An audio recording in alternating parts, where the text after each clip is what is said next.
Raríssimas, raríssimos e raríssimes, bom dia. René de Paula Júnior falando aqui no Radinho de Pilha, 29 de outubro de 2025, quarta-feira, e sim, eu trouxe de volta os nossos amiguinhos de São Pedro de Atacama, esses passarinhos que eu gravei com um microfone portátil super simples, ele tem um botão só, né? Você aperta um botão, ele grava, mas ele grava numa qualidade simplesmente extraordinária, sem nenhum tipo de compressão. E compressão vai ser o eixo, eu sei que não, sei lá, uma ideia lá em princípio muito sedutora, mas vai ser o eixo do nosso episódio de hoje, eu vou tentar explicar por quê. Para dar uma introdução aqui, mesmo agora que eu estou gravando num aplicativo aqui no meu celular, conectado no microfone, eu estou gravando da melhor maneira possível. Eu estou gravando num formato que não tem compressão nenhuma, um formato chamado Wave, né, na melhor qualidade possível aqui no meu celular. Os arquivos ficam enormes.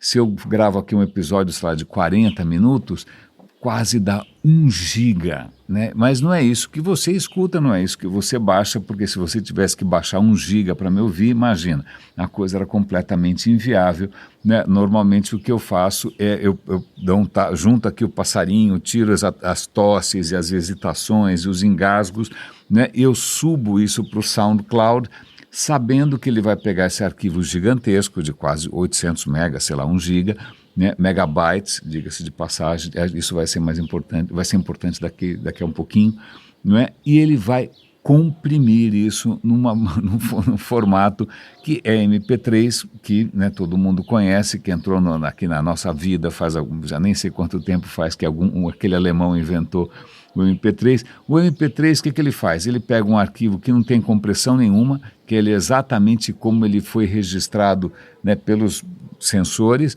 né, e ele vai transformar isso num arquivo menor, ele vai comprimir, e perdendo um pouco de qualidade, mas de uma maneira que a gente passa batido, a gente nem percebe muito o quanto, ainda mais para voz, só voz não tem problema, né? Então se você pega, sei lá, um arquivo desses sem compressão, sei lá quantos bits por segundo, provavelmente 5, 6 megabits por segundo, né, de informação, provavelmente esse MP3 que você está ouvindo aqui, ele cai para 128, ele é reduzido brutalmente em termos de tamanho, né, 128 kilobits por segundo, ele é reduzido imensamente, fazendo ali umas calculeiras, umas aproximações, jogando fora algumas informações, mas ele é comprimido. Se você estiver me ouvindo por um fone Bluetooth, tudo isso vai ser comprimido de novo, porque o Bluetooth, as últimas versões melhoraram um pouquinho, mas o Bluetooth também tem uma capacidade bastante reduzida de transmissão de dados. Ele não tem uma banda muito larga, ele tem uma banda estreita. Então, se você estivesse ouvindo aqui um som extraordinário, né, até sem compressão, sei lá, no seu telefone, na hora que isso vai passar por Bluetooth, ele tem que ser comprimido brutalmente, senão o Bluetooth não dá conta. Então, o que você está ouvindo agora nos seus ouvidos é um patê de salsicha do patê de salsicha do patê de salsicha, a coisa foi comprimida e recomprimida e recomprimida.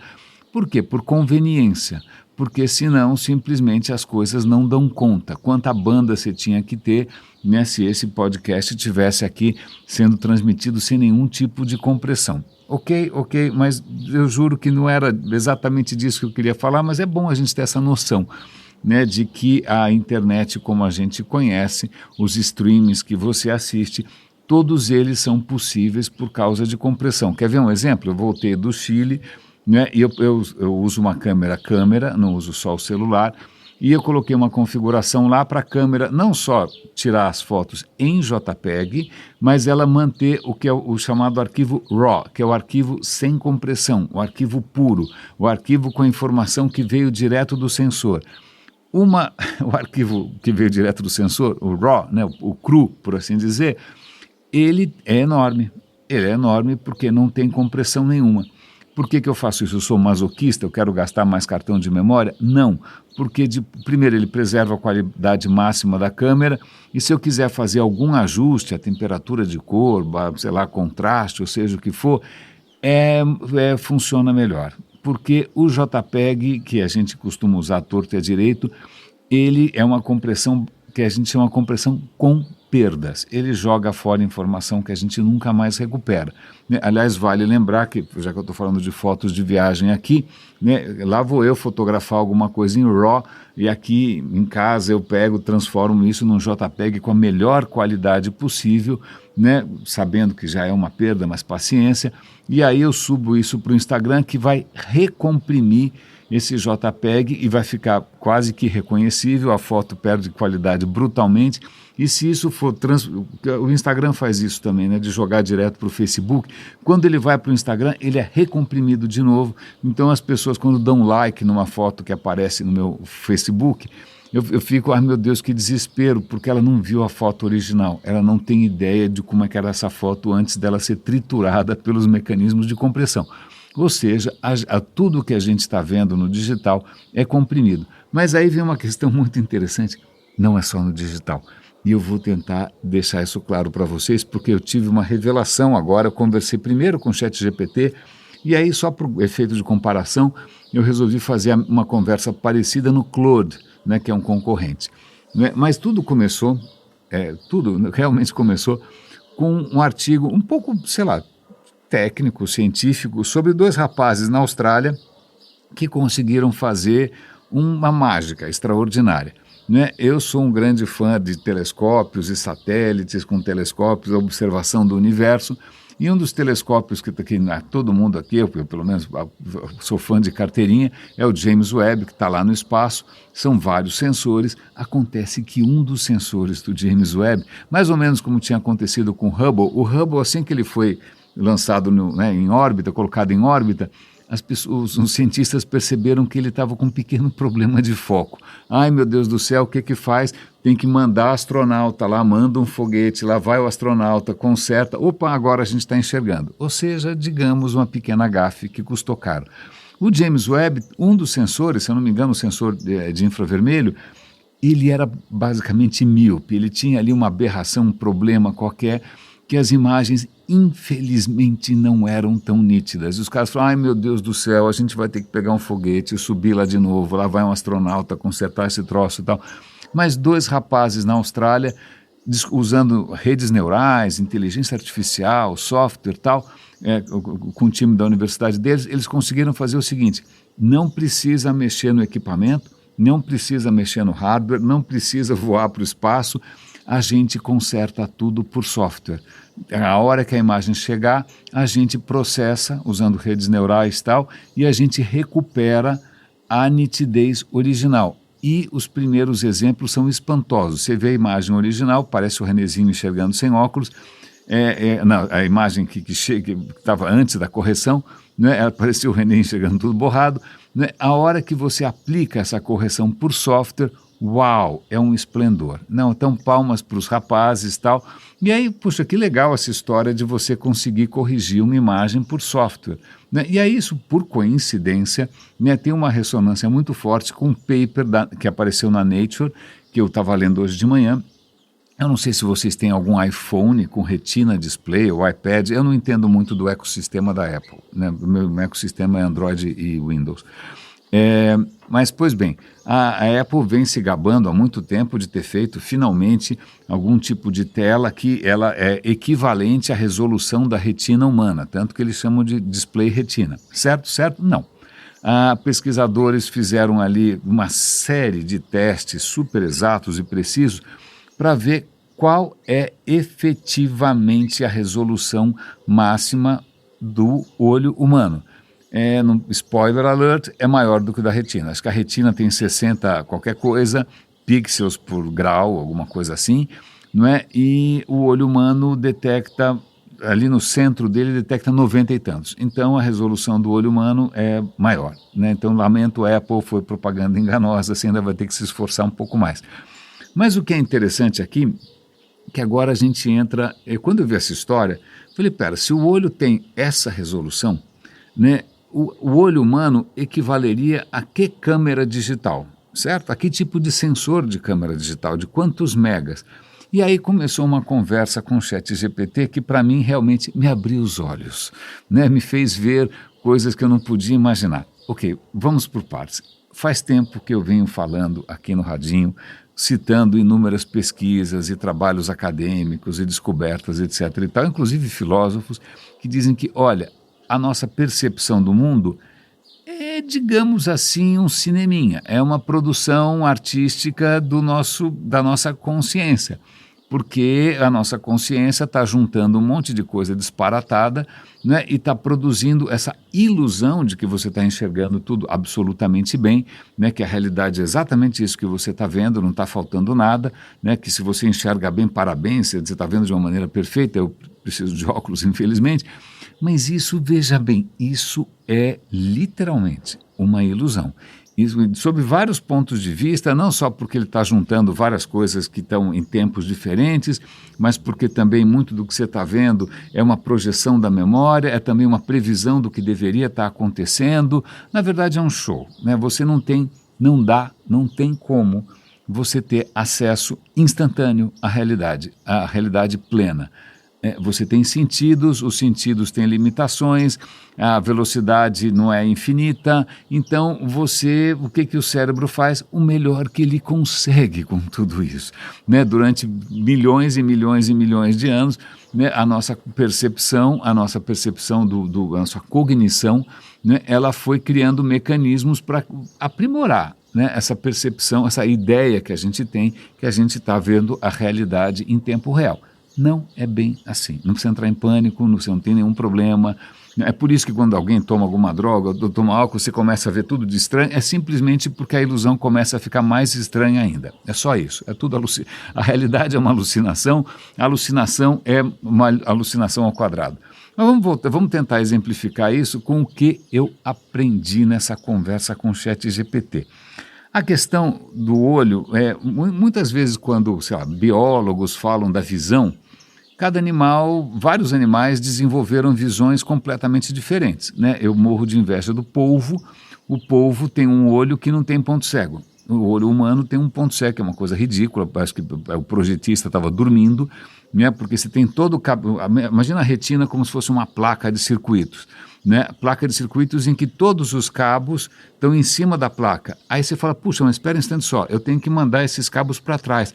Meu Deus do céu, então vamos ter que abrir um buraco na placa e passar os cabos para o outro lado, né?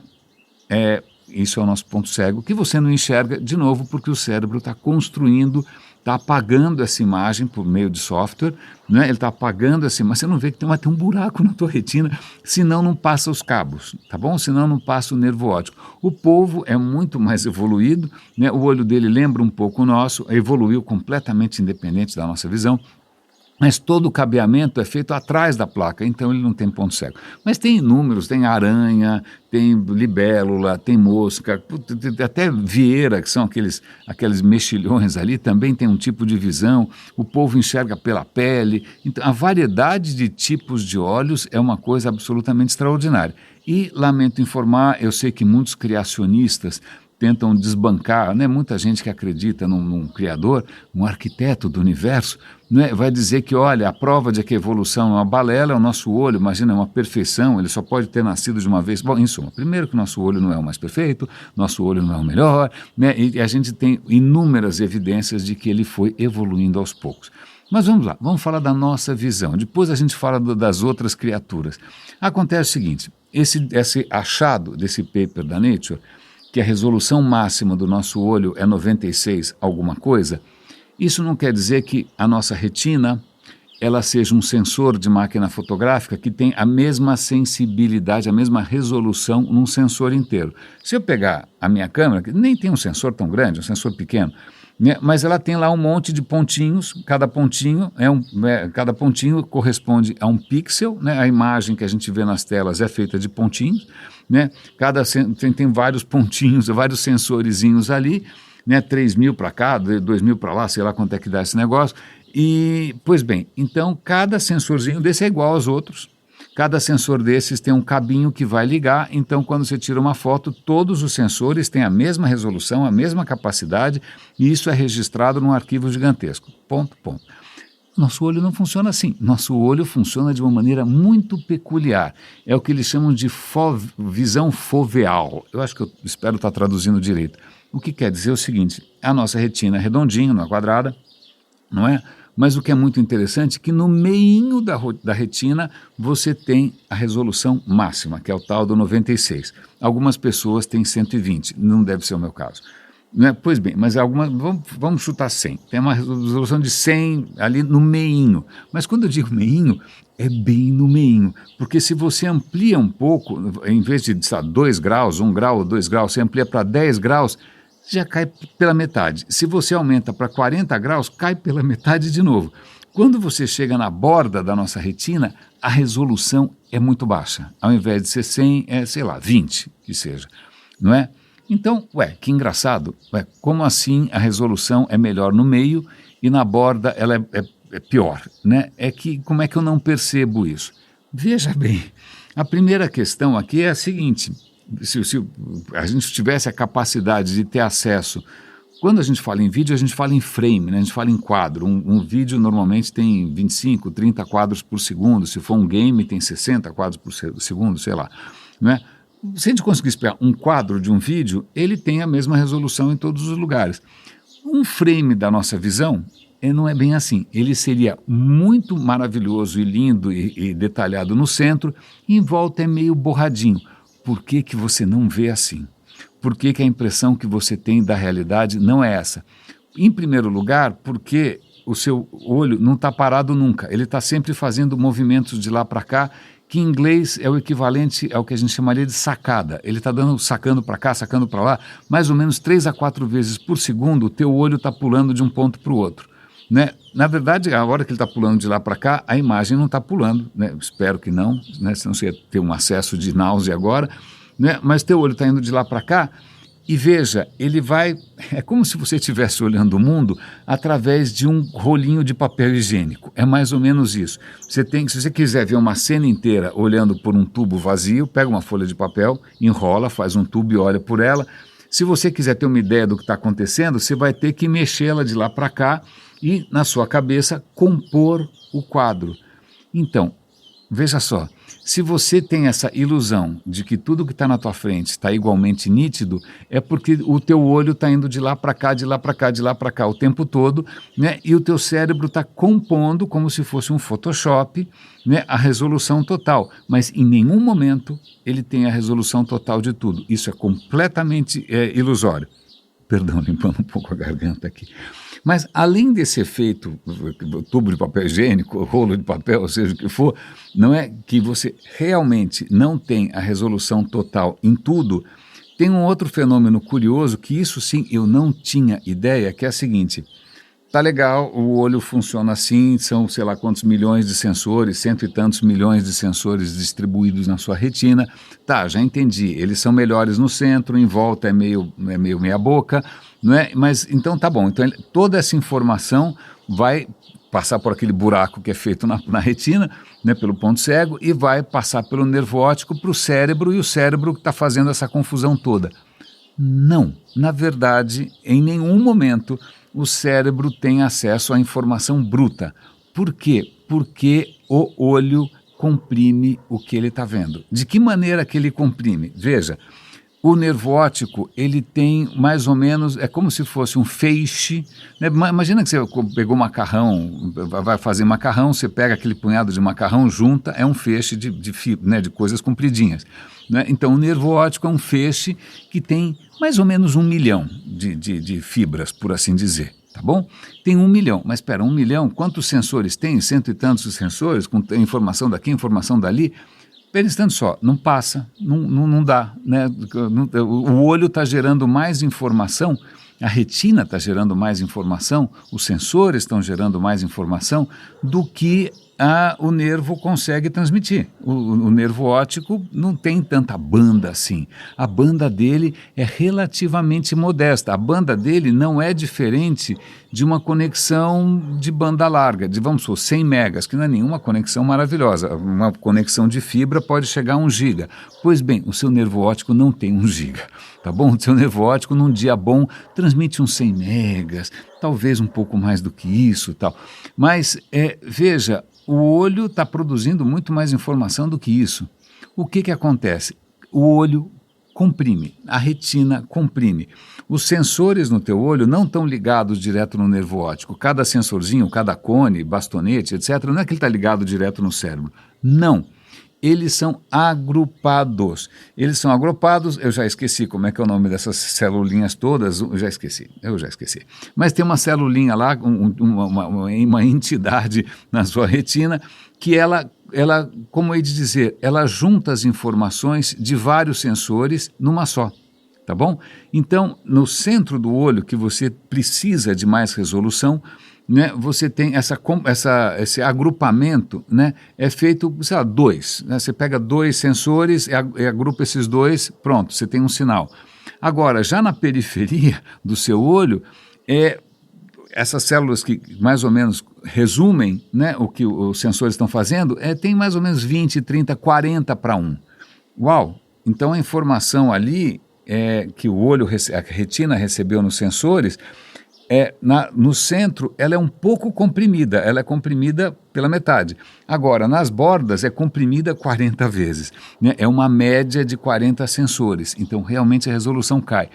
Aí vem um outro nível de compressão, são os nomes complicadíssimos, RGC, RCG, eu não sei mais.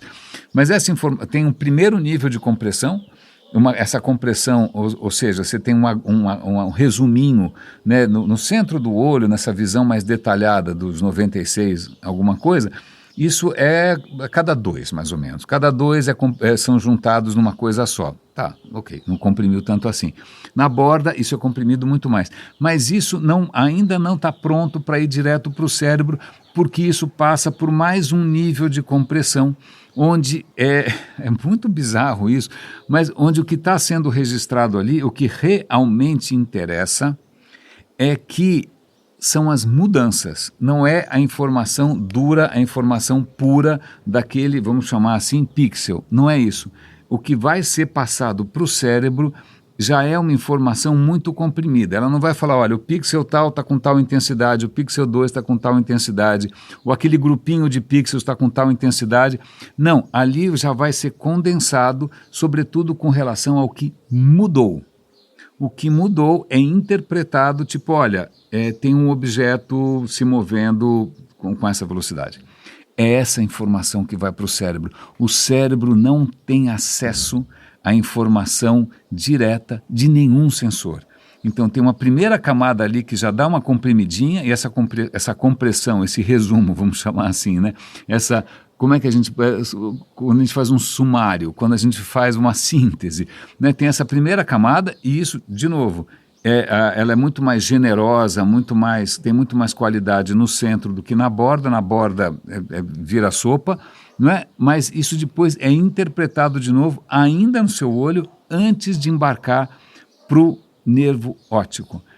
Ou seja, isso para mim, desculpa, é uma revelação. Eu não tinha ideia, eu achava que o olho é um sensor, como é um sensor de uma máquina fotográfica, full frame, 1 polegada, CMOS, seja o que for. Não. Você tem ali os sensorizinhos isolados, mas a informação que já sai do olho comprimida.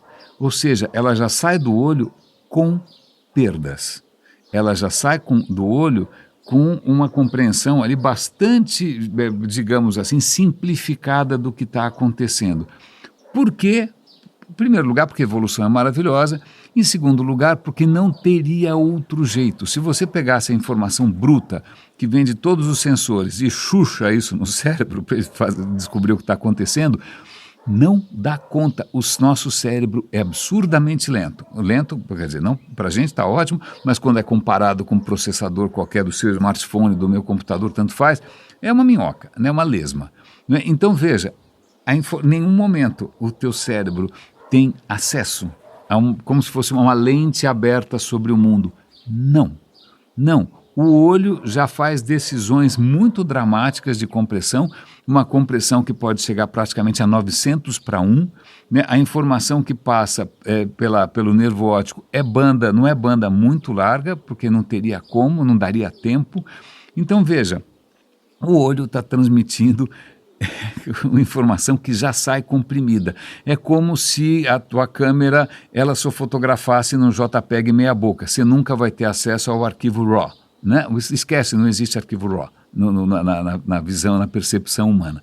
Mas por que que você tem essa magnífica percepção? Você acorda de manhã e agradece porque afinal alguma divindade resolveu prover um céu azul, ou seja o que for, lírios do campo, alguma coisa assim. Então, por que que você tem essa percepção tão gloriosa?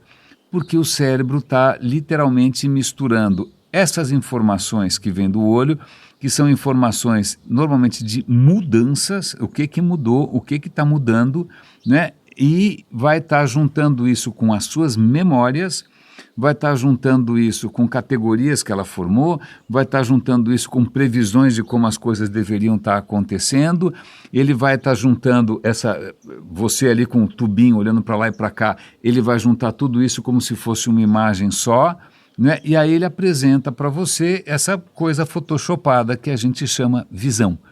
Mas o processo não é esse. Isso para mim está sendo, desculpa, eu sei que eu estou insistindo, eu estou tentando pular os detalhes técnicos por bondade e também por falta de memória. Eu não vou lembrar, eu vou dar o link para quem quiser se aprofundar, porque tem até algumas coisas muito interessantes. Por exemplo, quando a gente fala da resolução máxima do nosso olho, ela não é a mesma para todas as faixas de cor. Né? Para as faixas mais vermelho até o verde, mais ou menos, você tem a resolução máxima. Acima disso, frequências mais altas, do amarelo até o violeta, lamento informar, mas é metade da resolução. Por quê? Porque, do ponto de vista evolutivo, é muito mais importante para a gente saber se uma fruta está madura, né? E fruta madura é vermelha, não é violeta, não é amarela, não é azul. Né? Então, para algumas cores, a gente tem efetivamente... Então, já tem uma compressão aí. O nosso olho não registra tão bem algumas frequências de luz. Então, se você escrever em vermelho em cima de fundo verde, você consegue enxergar bastante bem. Se você tentar fazer a mesma coisa nas frequências mais altas, a tua visão não é tão legal assim. Então, eu estou tentando processar essa informação ainda, porque isso é muito louco, porque o que a gente chama de consciência é um esforço contínuo do cérebro de apresentar uma imagem que é fake. É fake porque não é isso que seu olho, não é assim que seu olho funciona. Seu olho está entregando um relatório muito sucinto da realidade. Ele não é um tubo de vidro, não é. Né? Em segundo lugar, como é que o cérebro completa essa informação? Né? Ele completa com o que ele acha que deveria estar acontecendo. Né? Então, quando você olha para uma parede, o próprio olho, uma parede branca, que não tem nada ali, o próprio olho, ele não vai registrar cada pixel da parede, cada centímetro quadrado da parede. Não, ele já registra uma informação assim, olha, cara, um monte de coisa branca e não está mudando nada. Então, praticamente não vai informação nenhuma. Então, o que vai é o cérebro completando isso. Então, isso para mim foi uma absoluta revelação. Eu sei, isso precisa de um certo tempo para a gente assimilar, né, porque é muita informação de uma vez. Eu estou de novo fazendo aqui um esforço de compressão, né, para tentar tirar um pouco dos detalhes biológicos, anatômicos, médicos, físicos, óticos, porque, cara, realmente é profundo. De verdade, eu acabei gostando mais da explicação do Claude do que da explicação do ChatGPT. A do Claude foi um pouco mais intuitiva, muito mais fácil. Mas o que é interessante é porque a questão da visão foi resolvida de inúmeras maneiras diferentes por criaturas diferentes. E o Claude ele se debruça, por assim dizer, sobre vários olhos extraordinários. Por exemplo, o olho do polvo, ele em princípio não enxerga a cor. Não enxerga a cor. É um olho ótimo, parece uma câmera como o nosso, mas a retina dele é um pouco diferente, mas não enxerga a cor. Ponto. Aí você fala, bom, como é que o polvo muda de cor? Porque o polvo tem distribuído pela sua pele sensores de cor. Então, quando o polvo está em cima de alguma coisa e reproduz o fundo, porque eu sempre fiquei intrigado, o olho está lá em cima, o fundo está lá embaixo do cara. Como é que o cara sabe que cor que ele tem que assumir? Porque ele enxerga pela pele. É basicamente isso. A cor é distribuída pela pele, detalhes e profundidades são em preto e branco no olho. Uma outra criatura extraordinária é a cobra, que tem o olho, claro, tem aqui todos os detalhes do olho da cobra, eu já esqueci os detalhes, ela não enxerga tão bem detalhes não, Mas o que é muito interessante é que ela tem um sensor nas narinas, que é um sensor de calor, de visão térmica. Eu fiz outro dia aqui um vídeo de visão, aliás vou fazer outro em breve, né, como é que uma câmera térmica enxerga o mundo. Ela enxerga em função da temperatura, coisas que você não consegue nem conceber. Uma câmera térmica mostra, e é até difícil de escolher como que é a melhor maneira de mostrar a informação de uma câmera térmica. Pois bem, a cobra tem um olhinho dela lá, ok? Não é nenhuma maravilha, mas ela tem esse sensor térmico, né, na ponta do focinho, e ela junta as duas informações. Então, de alguma maneira, ela consegue somar no cérebro dela, ela consegue combinar a informação térmica com a informação visual, e a gente não tem a mais puta da ideia como é que isso funciona. Né? Se você tem um gavião, uma águia tem sensores, os olhos da águia tem um sensor com resolução muito mais alta que a nossa, né? Funciona num frame rate, a nossa visão funciona mais ou menos em 50 quadros por segundo, não é? A partir de 30 quadros por segundo você já não percebe mais nada, mas nosso olho funciona na real mais até 50, 60. Por isso que gamer quer comprar uma placa gráfica que funciona em 60 quadros por segundo. Passou disso, desculpa, você está jogando dinheiro fora porque o olho não percebe a menor diferença. Né? Agora, um exemplo curioso, pombos têm uma visão muito mais interessante que a nossa. Eles veem ultravioleta, eles veem o mundo em 300 quadros por segundo. O que isso significa que se você pegar um pombo e botar ele para assistir televisão, um filme qualquer, né, que para você parece uma ação fluida, você tem uma televisão maravilhosa que multiplicou o frame rate para 60, 120, seja lá o que for, 240, não é? Para o polvo, aquilo é um PowerPoint passando, porque ele está vendo quadro a quadro, ele vê quadro a quadro, ele não tem a ilusão do movimento contínuo, porque ele funciona mais rápido. Veja que interessante. Isso para mim é absolutamente... Quem diria que um raio de um pombo, nem estou pensando naquele outro pombo que muito me fascina, né? Mas um pombo desses da praça, ele enxerga o mundo muito mais rápido que você. Então, se você mostrar o seu celular com algum vídeo extraordinário, ele vai ver um slideshow, basicamente. E aí ele vai falar da visão da aranha saltadeira, ele vai falar da visão... vieiras, por exemplo, vieiras são aqueles moluscos, não é? Eles têm em volta da concha centenas de pequenos sensorizinhos que são, na verdade, olhos, que não funcionam com lentes, funcionam com espelhos. Aí ele vai falar da visão do gato. O gato tem um efeito interessantíssimo, que a luz passa na retina 2 vezes. Então, um gato consegue enxergar no escuro coisas que a gente nem sonha imaginar. A sensibilidade dele é nem sei quantas vezes maior que a nossa, mas ele não enxerga tão bem assim detalhes, ele não enxerga tão bem assim cores. É tudo um toma lá da cá, é um que a gente poderia chamar em inglês, para falar bonito, de trade-off. Né? Porque, veja, tudo tem limite. Você tem um limite de banda do nervo óptico, você tem um limite de banda do cérebro. Você não processa a realidade como ela é, você não tem acesso à realidade como ela é. Isso é absoluta imaginação. Você tem que se contentar com aquilo que o seu olho conseguiu comprimir da melhor maneira possível, o seu cérebro conseguiu juntar tudo isso num quebra-cabeça maluco, e é isso que temos. Então, é muito curioso, porque isso parece um pouco, porque a gente está falando de budismo, né, que a realidade, né, a nossa visão da realidade é uma ilusão.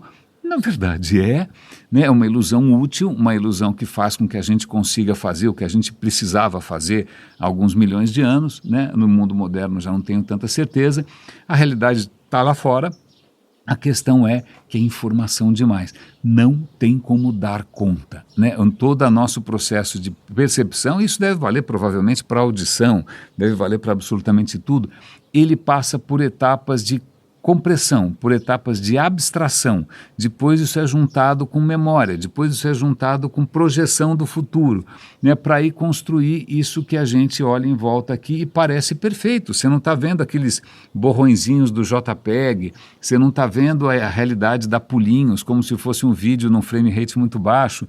Não, isso é um absoluto milagre que a gente tenha conseguido fazer ferramentas materiais, biológicas, né, que consigam nos dar uma chance de interagir com essa realidade gigantesca à nossa volta. Eu achei isso muito legal.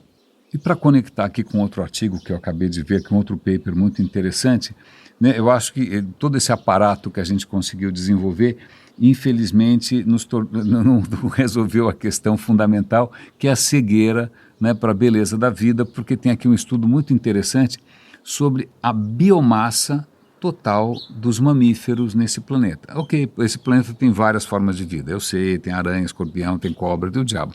Né, vamos pensar só nos mamíferos para facilitar, tá bom? Você tem mamíferos na terra, você tem mamíferos no mar, baleias, golfinhos, etc. Ok? Ok.